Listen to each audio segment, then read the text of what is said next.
Tout d'abord, je vous remercie de m'avoir invité à donner cette conférence, en plus en ce jour du 8 mai, qui est un jour d'importance. Et je suis très heureux aussi de pouvoir intervenir auprès de mes amis du Québec, mes amis francophones aussi. Je crois que c'est important. Nous avons su depuis maintenant, on peut dire plusieurs années, hein, ça se compte en nombre de mois, établir des liens entre nous. On a pu avoir aussi l'occasion de se rencontrer par-delà le monde et notamment sur Adyar.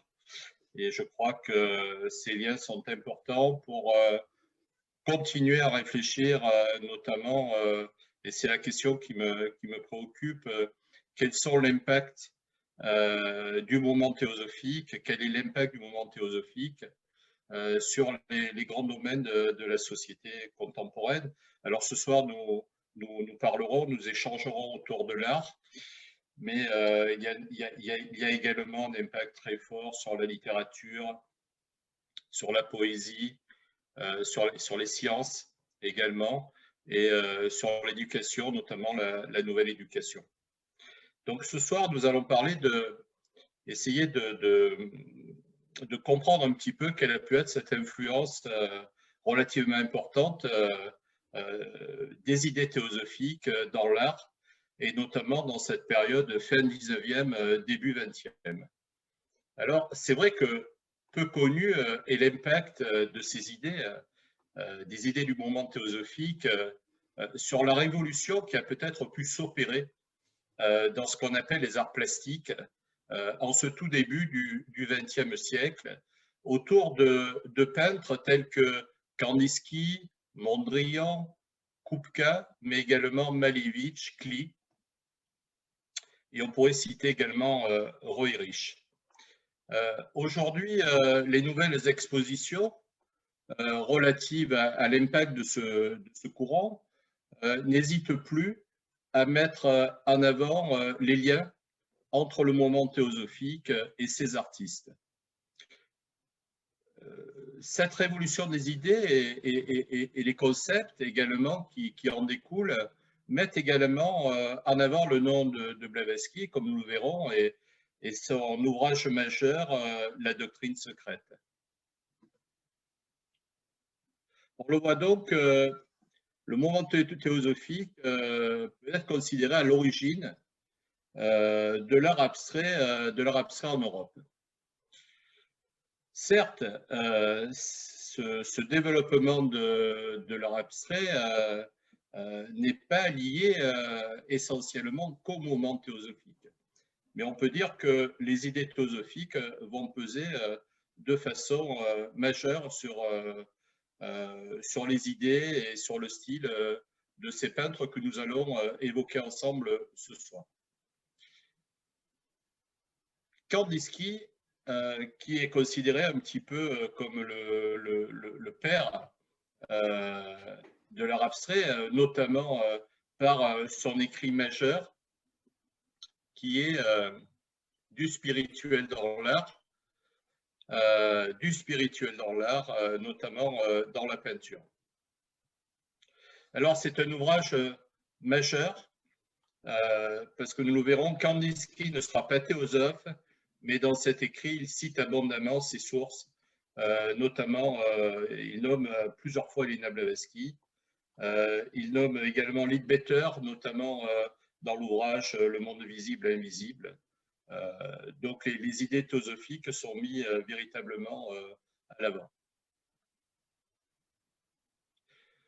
Alors il est clair que pour ces peintres, cela correspond à se tourner à un moment donné de leur parcours vers l'art abstrait, correspond certainement à une forme de tentative de désengagement du monde matériel pour atteindre quelque part un monde idéal dont les écrits théosophiques semblent leur donner la clé.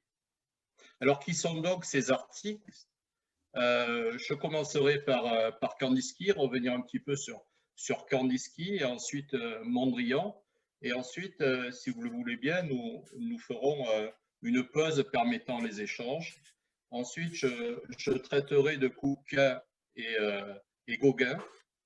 Et puis, je finirai par une approche de Jean Delville, surtout d'une de ses œuvres majeures reconnues comme étant particulièrement empreinte de théosophie, qui est cette monumentale toile de son Prométhée, qui en fait, nous le verrons, puise énormément dans la symbolique de la doctrine secrète et la généalogie de l'homme. Donc Kandinsky est un peintre russe, Kandinsky 1866-1944, et avec cet ouvrage du spirituel dans l'art, on peut dire qu'il est le premier théoricien de l'art abstrait. Donc cet ouvrage est un ouvrage majeur. Il passe son enfance à Odessa, à Moscou, puis finalement s'installe en Allemagne, à Munich, à l'Académie des Beaux-Arts, revient à Moscou, mais se trouve confronté à la Révolution russe en 1917-1918. Il décide de revenir en Allemagne en 1921 et finalement va enseigner au célèbre Bauhaus à partir de 1922 jusqu'à la fermeture de cet établissement par les nazis en 1933. À partir de ce moment-là, Kandinsky va venir en France, où il va passer le reste de sa vie et mourir tout près de Paris, à Neuilly-sur-Seine. On peut dire que Kandinsky laisse derrière lui une œuvre considérable. Voilà le style un petit peu de Kandinsky, qui est un style, comme vous le voyez, très, très épuré.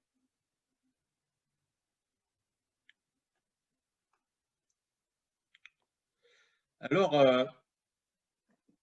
l'inspiration mystique de Kandinsky est écartée par certains de ses biographes, notamment par Philippe Serres, qui n'envisage pas que cet artiste ait pu être influencé d'une façon ou d'une autre par une courante théosophique. Il nie par exemple qu'il ait pu être influencé par Blavatsky, voire un petit peu plus tard par Steiner. Pour lui, les véritables sources sont à rechercher dans sa tradition culturelle, c'est-à-dire la philokalie des pères du désert, c'est-à-dire autour de la religion orthodoxe russe. Que Kandinsky se soit trouvé dans la continuité d'une tradition orthodoxe, cela ne peut pas être contesté. Mais il convient de citer aussi d'autres influences, notamment une majeure, celle de la théosophie, qui va contribuer également fortement dans l'élaboration de son œuvre. Alors, c'est là un fait moins connu, mais Kandinsky développe quand même une certaine mystique au niveau de sa peinture, originale également, au niveau de l'expérience intérieure. Il faut savoir que Kandinsky, ce que ne dit pas le premier biographe, certes, a été profondément influencé par tout ce qui se passe également à l'époque, et notamment par ce qu'on appelle le magnétisme ou encore la métapsychique. Donc, quelque part, il faut se remettre dans un contexte historique. Qu'est-ce qui se passe à ce moment-là au niveau de la peinture, au niveau des sciences, au niveau de l'ésotérisme, au niveau des courants initiatiques. Et ce qui est intéressant, c'est que Kandinsky ouvre son ouvrage par cette citation et même cette affirmation, pourrait-on dire, « Toute œuvre est fille de son temps. Toute œuvre est fille de son temps. » Alors, on peut se poser la question, c'est quoi le temps de Kandinsky? Qu'est-ce qui se passe au niveau de Kandinsky? En quoi l'œuvre de Kandinsky est-elle la fille de son époque? Mais Kandinsky le dit clairement, il nous parle du tournant spirituel dans son ouvrage de son époque, qu'il souhaitera à présent exprimer et traduire par sa peinture. Il ne fait d'ailleurs dans cet ouvrage aucune allusion à la philokalie, au père de l'Église, à la mystique russe, Par contre, il cite plusieurs fois le compositeur Wagner, il cite William Crookes, qui est un théosophe et un scientifique, il cite Richer, dont on connaît ses études sur le magnétisme, il cite Camille Flammarion, également théosophe, et encore bien sûr Elena Blavatsky, le moment théosophique, Rudolf Steiner.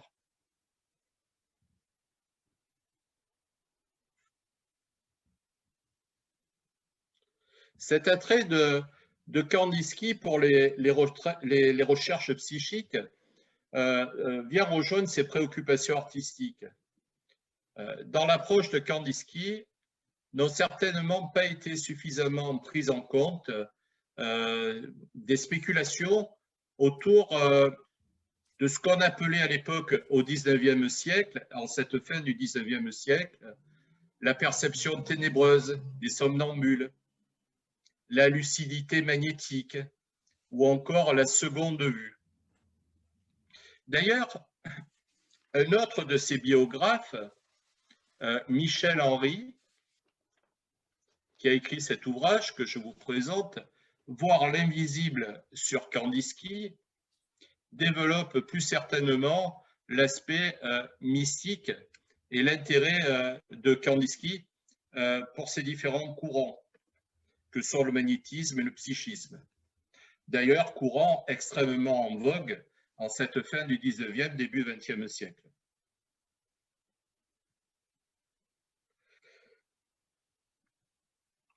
Je me suis toujours posé la question comment ces artistes pouvaient passer à un moment donné à l'abstrait. N'étant pas historien de l'art, c'est la discussion que nous avions en préambule, très longtemps, j'ai cru qu'un peintre abstrait avait toujours peint abstrait, de façon abstraite. Et donc, quand je me suis intéressé à l'ésotérisme dans l'art, je suis allé à Paris, à Beaubourg, et j'ai pris les biographies de tous ces artistes. Je les ai achetés à la librairie de Beaubourg, et j'ai été le premier à être étonné qu'effectivement, ils commencent tous par du figuratif, et à un moment donné, il y a une bascule qui se produit. Et ce qui est intéressant de corréler, c'est que, en fait, le plus souvent, cette bascule, elle se produit vers l'abstrait, parce que quelque part, il y a une expérience spirituelle. C'est cette expérience, cette prise de conscience spirituelle, qui à un moment donné va faire basculer l'artiste vers une forme de perception intérieure, donc l'art abstrait. Alors, comment Kandinsky nous décrit sa première expérience au niveau de l'art abstrait? Je le cite. « J'aperçus soudain au mur un tableau d'une extraordinaire beauté, brillant d'un rayon intérieur. Je restais interdit. Puis, je m'approchai de ce rébus et je ne voyais que des formes et des couleurs et dont la teneur me restait incompréhensible. Mais je trouvai vite la clé du rébus. C'était un tableau de moi qui avait été accroché au mur, mais à l'envers. Je sus expressément que les objets à présent nuisaient à ma propre peinture.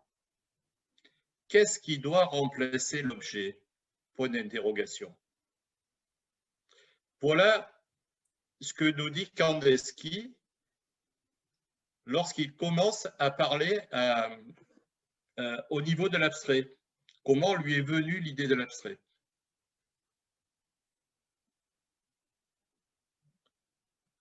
Pour Kandinsky encore, et on voit que les liens avec les courants ésotériques sont importants, pour Kandinsky, voir sans les yeux, c'est la capacité que l'on prête depuis Mesmer, depuis ce qu'on appelle le magnétisme animal, ce qu'on prête à certains somnambules. Kandinsky s'est effectivement largement inspiré de la pensée de son temps et des recherches concrètes qui ont pu fasciner alors les grands esprits de l'époque. Quand il écrit du spirituel dans l'art, ce rapport au réel est depuis près d'un siècle et demi l'objet de débats passionnés dans toute l'Europe. Comment ces théories nouvelles de l'ésotérisme, du magnétisme animal, du travail sur le psychisme, l'électricité. En fait, on s'aperçoit que la spiritualité, en ce tout début du XXe siècle, fait en sorte que l'art va se croiser avec la science. Et puis, le début du XXe siècle, n'est-ce pas également le début des tout premiers travaux concernant la physique quantique, où on nous dit que finalement, tout n'est qu'onde et vibration, et qui va se développer dans tout le courant du XXe siècle. Eh bien, cette vibration, au niveau de leur art, ces peintres vont vouloir l'exprimer à travers des couleurs qui sont effectivement des éléments vibratoires.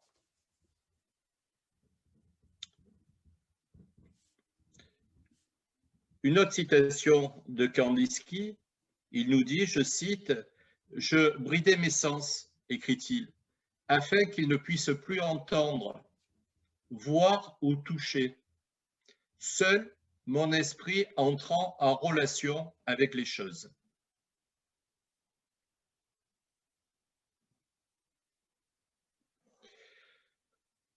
Un peu plus loin, il nous dit encore, « Si ce monde est un, en dépit de la diversité des impressions qu'entisse la trame ininterrompue, ce ne peut être que parce que les différents sens qui nous donnent accès à lui sont eux-mêmes un seul et unique pouvoir sous la pluralité des modes d'accomplissement. »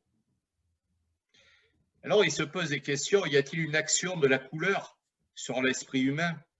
Cela n'est-il que purement physique?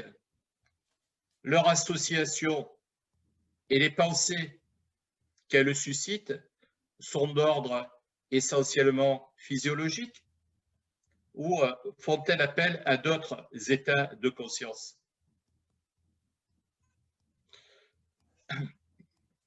Alors à cette époque, il y a eu également énormément de travaux entre le spirituel et la science. On parle à l'époque d'audition colorée. C'est Alfred Binet, qui est un psychologue français, étudie les auditions colorées. Il explique que les couleurs attribuées aux voyelles, comme des suggestions de couleurs opérées par des mots. Kandinsky va même encore parler, parce qu'il croise tous les sens, Kandinsky va encore parler que l'homme peut être capable de percevoir le goût des couleurs. Le goût des couleurs. Finalement, Kandinsky nous dit, il m'apparaît très clairement que l'art en général possédait une beaucoup plus grande puissance que ce qu'il m'avait d'abord semblé, que d'autre part la peinture pouvait déployer les mêmes forces que la musique.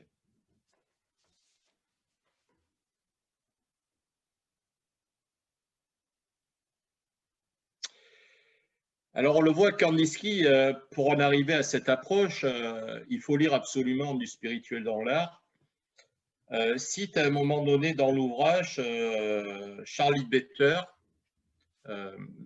qui, comme le dit son biographe, qui est Gregory Tillett, qui est l'auteur d'une très grosse biographie sur Leadbeater, pour lui, il semble évident que les théories proposées par Kandinsky trouvent une partie de leur source dans au moins deux ouvrages de Charles Leadbeater, Les formes pensées et L'homme visible et invisible.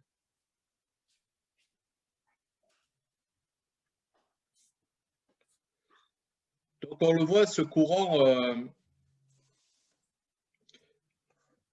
courant ésotérique qui comprend également la théosophie, ce courant occultiste, nous pourrions dire, est certainement ce lien qui va unir à la fois l'art, la science, mais également la poésie, la littérature en cette fin du 19e, 20e siècle.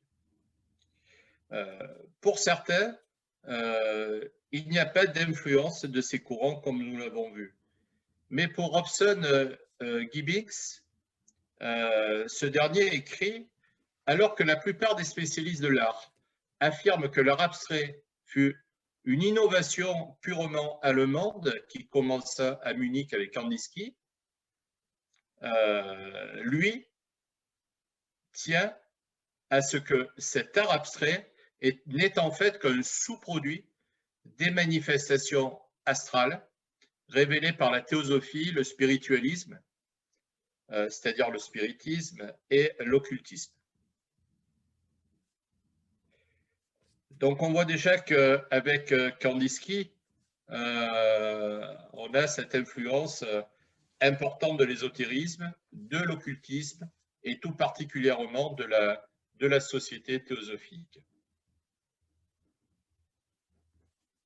Si vous le voulez bien, à présent, nous allons passer à notre deuxième artiste peintre, qui est Piet Mondrian. Hein. En fait, il avait tâché de franciser un petit peu son prénom hollandais, qui était Pieter Cornelis Mondrian, dit Piet Mondrian. Donc, c'est un peintre néerlandais. Hein.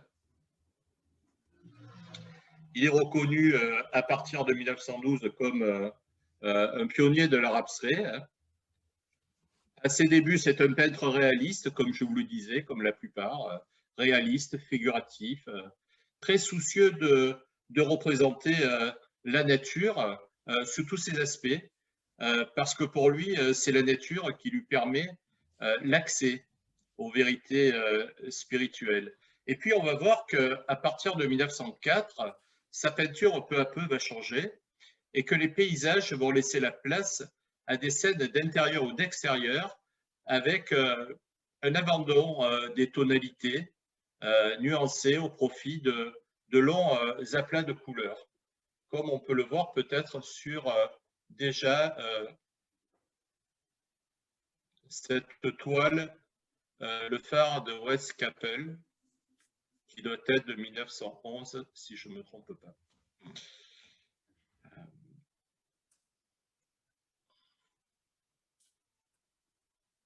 Alors en même temps, Mondrian poursuit également une réflexion philosophique sur le rôle de l'artiste. Il a une quête permanente d'universel et il tâche de s'échapper du matérialisme aussi. Et tout ça le conduit à essayer de proposer une imitation de la nature avec ces toiles qui propose dans cette période-là une véritable célébration des couleurs. Alors Mondrian, lui, à la différence de Kandinsky, sera effectivement un membre à part entière de la société théosophique, notamment des Pays-Bas. Il s'engage très tôt dans des compositions basées sur l'ésotérisme et sur la spiritualité. Alors, comme dans l'invitation que nous a proposée Robert, il faut parler à présent de cette fameuse toile que Mondrian a appelée Évolution et qui est parue en 1911. Donc, Évolution, pour les historiens de l'art, c'est bien la période charnière où Mondrian va basculer. On sent l'impact théosophique et on sent son investissement dans la spiritualité. Alors, pour lui, ce triptyque évolution, il représente l'évolution de la femme, de la réalité matérielle vers la vérité mystique. Alors, c'est vrai qu'on peut facilement disserter là-dessus au niveau de la théosophie, sachant que Helena Blavatsky avait toujours mis en avant la notion d'éternel féminin aussi. Donc, il y a cette notion de nature chez Mondrian, il y a cette notion d'éternel féminin également. Et pour la plupart des spécialistes de l'œuvre de Mondrian, évolution marque vraiment son engagement auprès de la Société théosophique.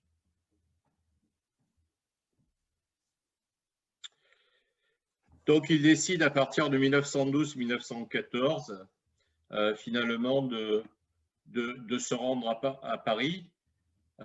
Aujourd'hui, Mondrian est considéré de façon unanime par tous les historiens de l'art comme l'une des plus grandes figures, l'un des plus grands peintres du XXe siècle et le véritable créateur de ce nouveau langage fondé sur l'abstraction.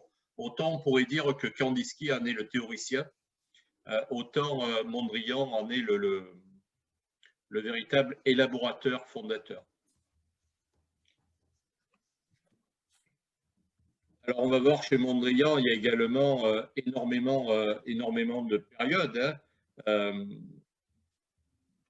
Notamment, vous voyez un petit peu comment Mondrian démarre, avec voilà un tableau beaucoup plus classique.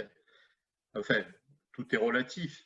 Beaucoup plus figuratif, dirions-nous, en 1911. Et puis, on voit que la même année, il commence à passer au niveau du phare de Westcapel. Donc, ça reste du figuratif, mais on retrouve beaucoup d'aplats de peinture. On a le fameux triptyque Évolution, hein, qui est véritablement symboliste. Et puis, on sait la recherche, sur quelle recherche finira Mondrian. Hein, ces célèbres carrés.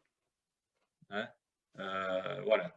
Donc là, il en a fait énormément, puisque ça a été un travail vraiment un travail de fond dans la dernière partie de son œuvre.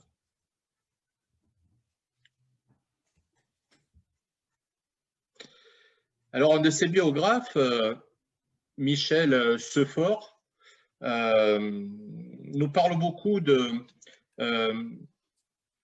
la vie intime de Mondrian. Alors, c'est intéressant parce que Michel Seuphor a participé tout jeune à la vie des principaux artistes de ce XXe siècle, dont Piet Mondrian. Seuphor était artiste lui-même, mais il est surtout écrivain de l'art. Il est l'auteur de nombreux romans, de poésie, d'essais. Et il va être l'ami et le témoin du peintre, notamment jusqu'à peu près en 1934. Alors, ce qui nous intéresse dans les écrits de Seuphor, qui est son biographe, c'est un petit peu qu'il nous livre certains aspects de Mondrian qui sont très personnels. Voilà ce qu'il nous dit, notamment, pour bien comprendre son lien avec la théosophie. Je le cite, Mondrian lisait les livres qui avaient un rapport direct ou indirect avec la théosophie. Il s'enthousiasmait particulièrement pour le livre Les Grands Initiés d'Édouard Schuré, dont la première édition est de 1899.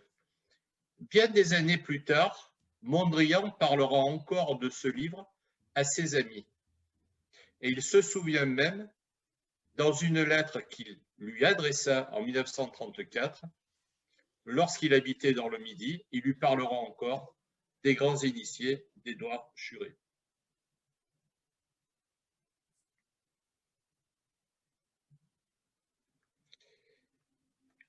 Mondrian va rencontrer la théosophie par un de ses amis, un certain Vander Briel. Et Seuphor nous parle encore de l'amitié de ces deux amis et de leur interminable conversation, notamment sur les questions philosophiques ou religieuses. Je le cite, la population du Brabant était très catholique.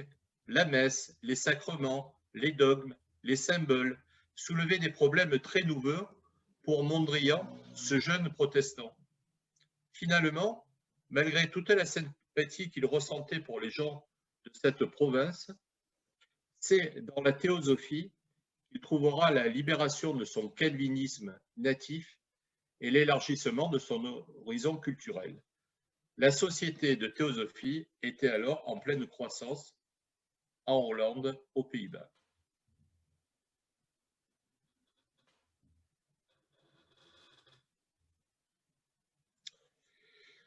Voilà ce qu'il nous dit encore. La complexion de l'esprit de Mondrian rendait toute chose grave, tout problème profond. Cette lente démarche explique que, débattant des problèmes de la théosophie avec son ami Lander Briel, dès 1899, ce n'est cependant qu'en 1909 qu'il devient membre effectif de la Société théosophique des Pays-Bas. Personne ne pourra dire, je crois, qu'un tel délai de réflexion soit un acte fait à la légère. C'est-à-dire il va prendre près de 10 ans pour entrer de façon effective à la Société théosophique.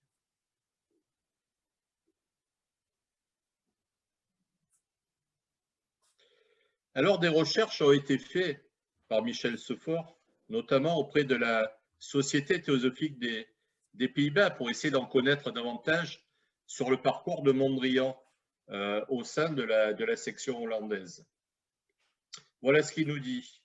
Piet Mondrian, en effet, a été longtemps membre de la Société théosophique. C'est la réponse de la Société théosophique des Pays-Bas, qui dit « Nous ne pouvons vous dire combien de temps exactement, la plupart de nos pièces ayant été perdues par le fait de la dernière guerre. L'affiche de Mondrian, entre autres, n'a pu être retrouvée, mais il nous a toujours été fidèle. Nous ne pouvons pas, hélas, vous en dire plus. » Certains biographes disent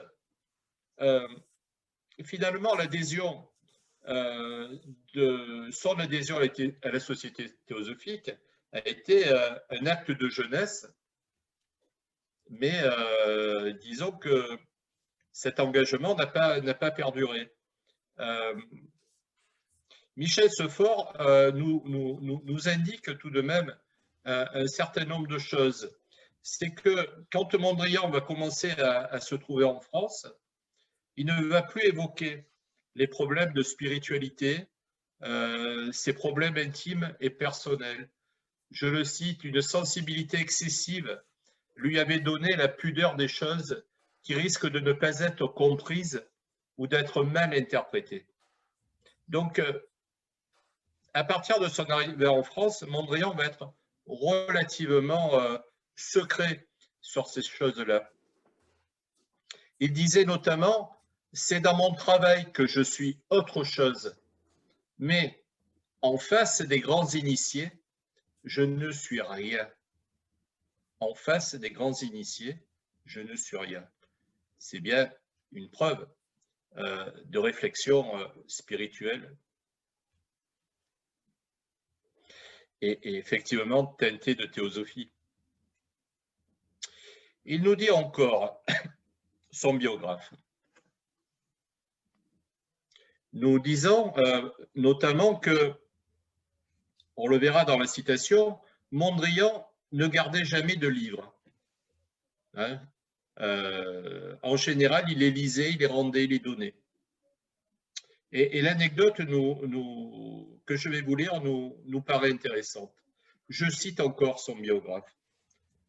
« Lorsque je voulus lui rendre l'ouvrage, La nouvelle image du monde qu'il m'avait prêté, quelques jours plus tard, il me dit que je pouvais le garder, qu'il en avait un second exemplaire. Je précise que c'est l'ouvrage d'un théosophe hollandais, La nouvelle image du monde, Schoen Makers. Il me dit donc que je pouvais le garder, qu'il en avait un second exemplaire. Ceci devient très remarquable lorsque l'on sait que Mondrian ne tenait pas au livre, qu'il n'avait même pas un embryon de bibliothèque dans son atelier. Il ne conservait dans son armoire unique, posée à plat et mêlée à du linge plié, que quelques petites brochures, des vieux cahiers de notes et des croquis, les numéros du Stilch, la fameuse revue de peinture qu'il avait notamment aidé à créer et auquel il avait collaboré. Il détruisait habituellement les lettres qu'il recevait. Il se débarrassait de tout livre, de tout document. Alors, ne devient-il pas significatif dès lors qu'il eût conservé 2 exemplaires de ses œuvres de Schoenmakers et que l'on ait trouvé, après sa mort, parmi les rares imprimés qu'il avait conservés dans cette armoire, 2 opuscules théosophiques en néerlandais, tous deux publiés avant 1914. L'un de ces opuscules était une conférence de Rudolf Steiner, à l'époque théosophe, et l'autre, un petit ouvrage de Krishnamurti, sans doute au pied du maître. Voilà donc pour nos premiers artistes, hein, Kandinsky et Mondrian. Je pense qu'on va faire de premières petites pauses si vous souhaitez un petit peu échanger à ce niveau-là.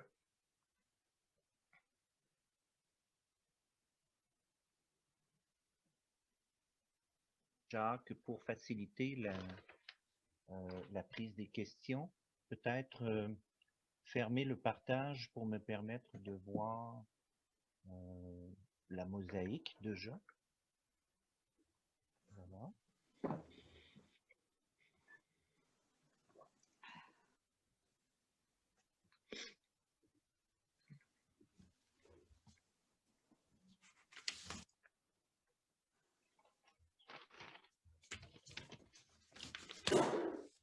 Comment tu fais tenir ta chandelle? Je l'ai chauffée. OK. Je l'ai fait.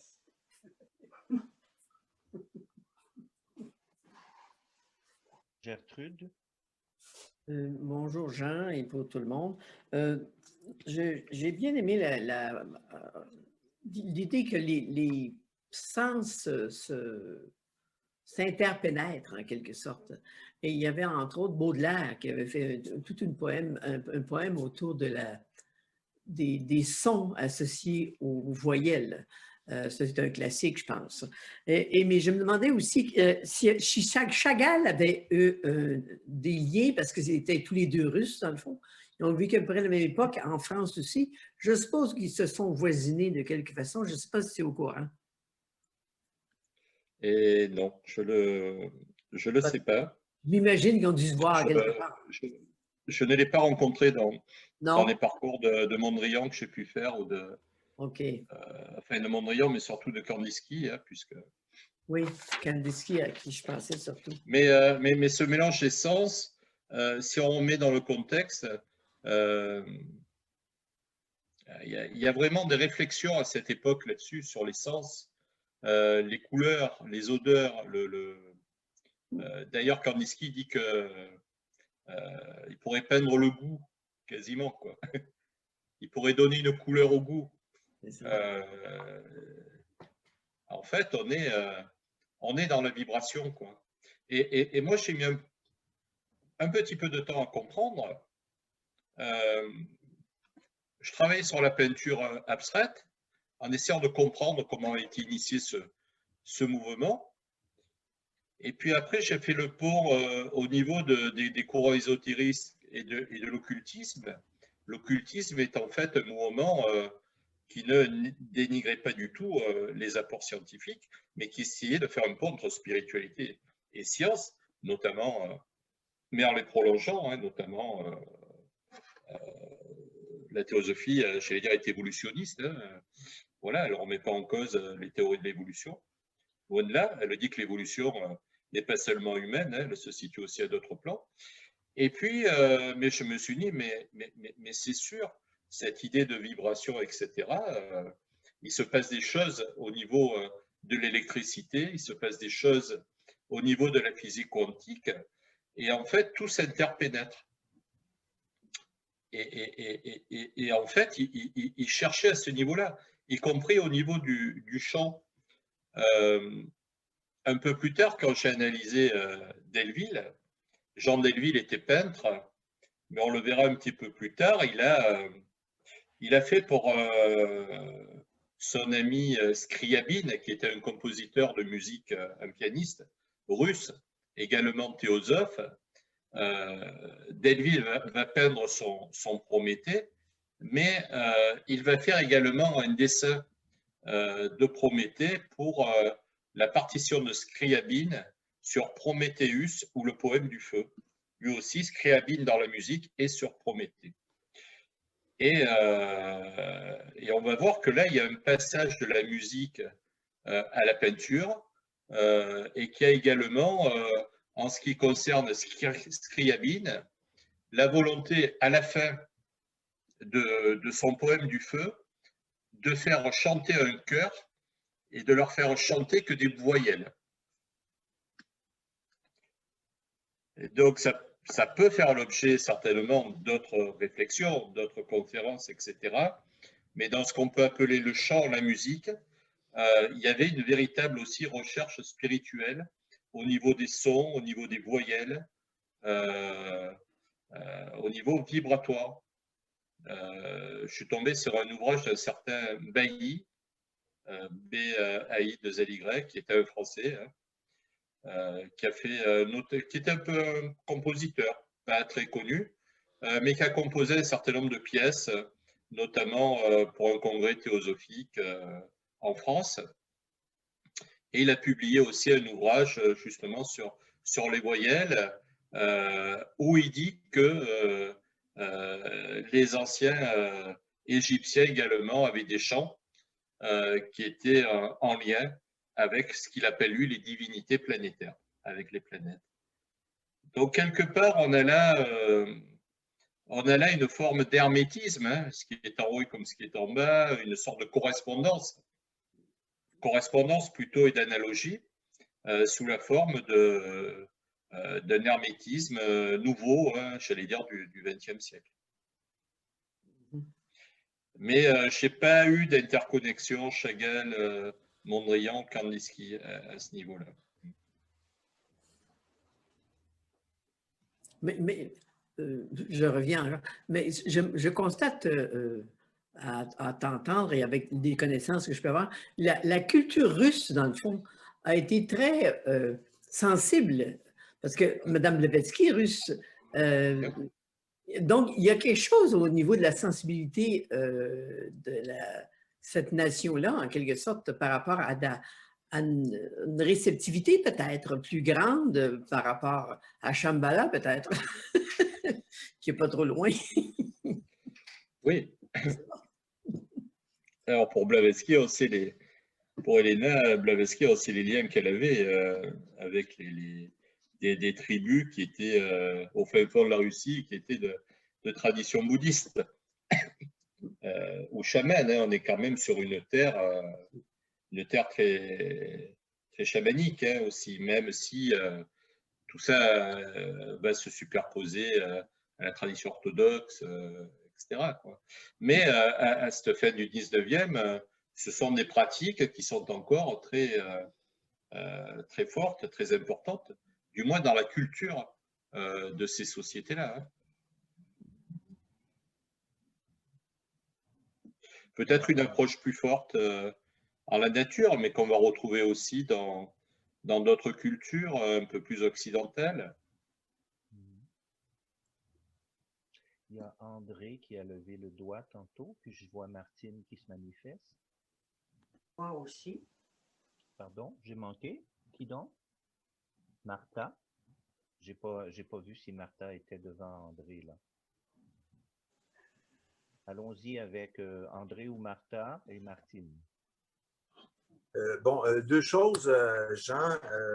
Je comprends pas que tu disais que, je ne sais pas si c'est le premier biographe, ou en tout cas un des biographes de Kandinsky qui n'était pas d'accord avec le fait que le style abstrait, ou le passage du figuratif à l'abstrait, avait eu une influence qui provenait de la théosophie ou Blavatsky et Beater.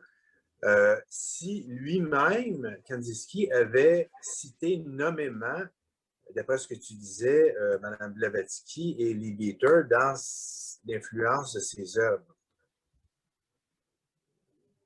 Pour Kandinsky, c'est sûr que j'ai relu du spirituel dans l'art et effectivement, il ne cite pas les pères de l'Église, la Philochélie, les pères du désert. Alors par contre, j'ai eu l'occasion d'assister à une conférence d'un historien de l'art. Il montre bien au départ que Kandinsky va partir de paysages ou d'exemples. Très souvent, on peut voir une église orthodoxe, d'accord? Et il va ensuite travailler par calque, c'est-à-dire il va la dépouiller au fur et à mesure pour y enlever tout l'aspect matériel. Et ça va donner ces fameuses toiles, comme on peut les voir hein, dans l'œuvre de Kandinsky. Mais il ne les cite pas en référence, hein, il ne dit pas je pars de là pour arriver à ça. Il s'en sert, d'après moi, essentiellement parce que c'est son paysage au quotidien, parce que c'est sa culture, et il part de là. On part tous d'une culture beaucoup plus jeune qui est la culture qu'on nous a aussi transmise, qui est la culture du lieu, qui est la culture familiale, qui peut avoir une influence, oui, mais comme tout un chacun élevé dans un pays plutôt de telle ou telle culture. Mais je veux dire, quand il va commencer à réfléchir, à lire les auteurs de son temps par rapport au contexte qui est le sien, ben il va commencer à s'intéresser quand même à des choses qui vont dépasser la religiosité, qui sont vraiment dans... il s'intéresse au magnétisme, il s'intéresse au psychisme, il va commencer à dépasser tout ça, quoi. Et donc, il va tomber sur la théosophie, il va tomber sur notamment les écrits de Leadbeater, hein, l'homme visible, invisible, les formes pensées, sur les écrits de Steiner. Alors oui, moi j'ai assisté à une conférence où on nous montre qu'effectivement, Kandinsky souvent part d'une église orthodoxe, et que petit à petit, par un jeu de calque, il va dépouiller ce lieu, il va dépouiller le paysage, mais je pense qu'il aurait dépouillé ce paysage comme un autre paysage. C'est sûr, il part d'un village russe, bon, avec son église orthodoxe au milieu, il part... Est-ce qu'on peut dire qu'il y a une influence de l'orthodoxie là-dessus? Je le crois pas, quoi. Je pense pas. De toute façon, dans la construction de tout un chacun, je pense qu'on peut au départ porter une culture qui est relative à une tradition d'un pays, d'une famille, etc. Et puis après, on commence à se construire tout seul. À partir de là, sans doute. Mais on voit qu'à partir de là, à partir du spirituel dans l'art, il va ouvrir beaucoup plus véritablement son art et sa réflexion. On n'est plus dans la religiosité, on est dans une démarche véritablement spirituelle avec, voilà, retrouver l'idée des différents plans de conscience. Voilà, il est en train de se forger une nouvelle spiritualité. D'accord. Deuxième chose, j'ai été surpris de voir que le mouvement de l'art abstrait avait pris son essor uniquement au début du 20e siècle parce que, au fond, les mouvements ésotériques, on parlait du magnétisme, ça c'est Mesmer, c'était dans les années 1700, 1770, quelque chose comme ça. Les mouvements ésotériques, dans le fond, ils ont toujours été assez présents en Europe. Les Rose-Croix aussi étaient très actifs au 18e siècle. Et puis, il y avait aussi, c'était le temps de l'alchimie, entre autres, qui fonctionnait toujours sur une base très, très, très symbolique. Alors, puis en plus, ce qu'on appelle, parce qu'il y avait plusieurs types d'alchimie, les alchimistes occultistes qui étaient considérés, même Blavatsky les appelait les théosophes du Moyen-Âge. Alors, j'ai été surpris de voir que malgré quand même la présence des mouvements ésotériques, qu'il n'y ait pas eu d'art abstrait avant le début du 20e siècle. Parce que dans le fond, moi, je ne suis pas très versé en art, là, dans ma culture, mais moi, j'ai toujours eu l'impression que l'art abstrait, le passage du figuratif à l'abstrait, au fond, c'est le passage de l'objectif au subjectif. C'est ça. En fait, au niveau de l'abstrait, ils veulent peindre le ressenti. Une couleur va signaler le ressenti de l'artiste à un moment donné ou à un autre. Voilà. Mais quelque chose d'intérieur, non visible. Non visible. C'est la question que se pose Kandinsky. Comment est-ce que je peux éliminer l'objet, quoi, pour exprimer quelque chose? Alors que beaucoup plus avant, notamment à l'époque de la Renaissance, on a aussi cette idée de nature, visible et invisible. Mais là, on va l'exprimer d'autres façons. En fait, on est dans la magie de la nature, dans la poésie de la nature Mais fait Léonard de revivre. Vinci aussi. Comment? Léonard de Vinci. Oui, Léonard de Vinci avec son homme de Vitruve, hein, entre autres. Et puis, on est là-dessus. On est notamment au niveau de la Renaissance italienne, avec des personnages comme Giordano Bruno, mais aussi Marcille Fixin, qui vont essayer c'est tout le courant hermétique de la Renaissance italienne, vont essayer d'exprimer la magie de la nature, hein, mais eux carrément avec des thèses, des éléments. Voilà, c'était des médecins qui soignaient avec un thème astral à la main, parce qu'ils pensaient qu'il y avait une véritable influence des planètes sur les pathologies, etc. On est là-dedans. On est là-dedans. Il y a eu aussi une renaissance élisabéthaine, hein, au moment de la Renaissance en Angleterre aussi, avec des gens comme John Dee, hein, dont parle Elena Blavatsky à un moment donné. Hein, John Dee, Francis Bacon, qu'on retrouve dans la littérature théosophique. On a aussi Thomas Mann hein, avec Utopia. Voilà quoi. Et alors, est-ce que finalement l'abstrait, c'est pas une nouvelle forme moderne de l'hermétisme, de ce rapport au secret de la nature, à l'invisible? Peut-être. Hein. Ce qu'il faut savoir, c'est que le magnétisme n'a été condamné que tardivement par l'Académie de médecine, notamment en France. Au XIXe siècle, la plupart des docteurs étaient magnétiseurs. Hein. Ils le mettaient sur leur carte de visite. Ils étaient docteurs, magnétiseurs, etc. Donc ça posait aucun problème jusqu'au jour où l'Académie des sciences a dit non, le magnétisme, ce n'est pas une science. Et de façon très étonnante aujourd'hui, puisque c'est le magnétisme qui est sous-jacent à l'hypnose hein, et aux thérapies à base d'hypnose. Et ce qui est d'étonnant, c'est qu'un siècle plus tard, on se remet à opérer sous hypnose, à utiliser l'hypnose à des fins scientifiques. Donc, vous voyez, on est dans des cycles éternels recommencements. Des fois, ça tire plus dans un sens, plus de l'autre. Il y a des choses qui reviennent forcément, quoi. Au niveau de la nature, j'en parle souvent, cet ouvrage qui a été fait par un auteur allemand sur le fait que les arbres communiquent entre eux. Là.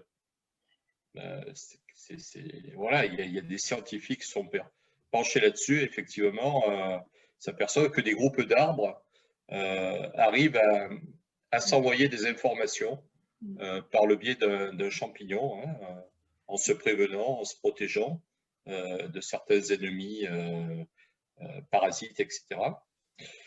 C'est très étonnant, mais nous, ça nous renvoie quand même aux âmes groupes de la théosophie. Hein. Voilà.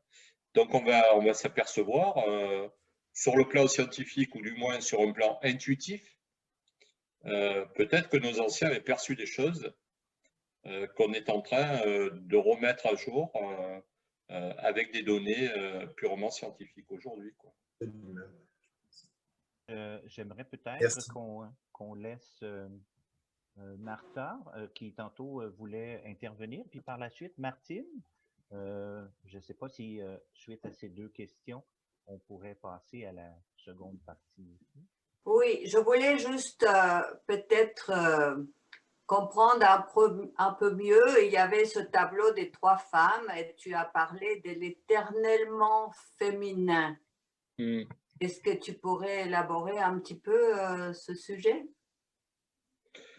Oui, ben on sait que en fait, ce tableau est considéré comme la première œuvre véritablement théosophique du peintre. Et travailler sur le féminin, bon, on sait pour les théosophes que c'est une approche éminemment importante, puisque Blavatsky parle de l'éternel féminin. Hein. Quand on regarde les écrits d'Elena Blavatsky, quelque part, elle va s'opposer au paternalisme, hein, qu'on le retrouve au niveau des religions, au niveau de la famille, au niveau de beaucoup de choses. Et elle ne cesse d'écrire que quelque part, il ne faut pas abattre la notion paternelle, mais il faut rééquilibrer tout ça. Et du moins, à son époque, les choses sont déséquilibrées.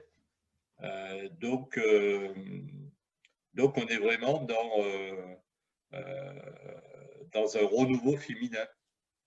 Ce renouveau féminin, c'est aussi la nature, c'est aussi la magie de la nature. En théosophie, on a cet éternel féminin qui est quand même mis en avant hein, dans la réflexion théosophique, ce qui expliquera les engagements beaucoup plus tard de théosophes comme Annie Besant. Alors bien sûr, ça correspond aussi à une époque, mais l'engagement pour les droits des femmes, pour plein de choses comme ça, la place des femmes aussi dans certains courants ésotériques. Et puis il y aura aussi plus tard des rituels hein, théosophiques comme le rituel de la mère du monde. Hein.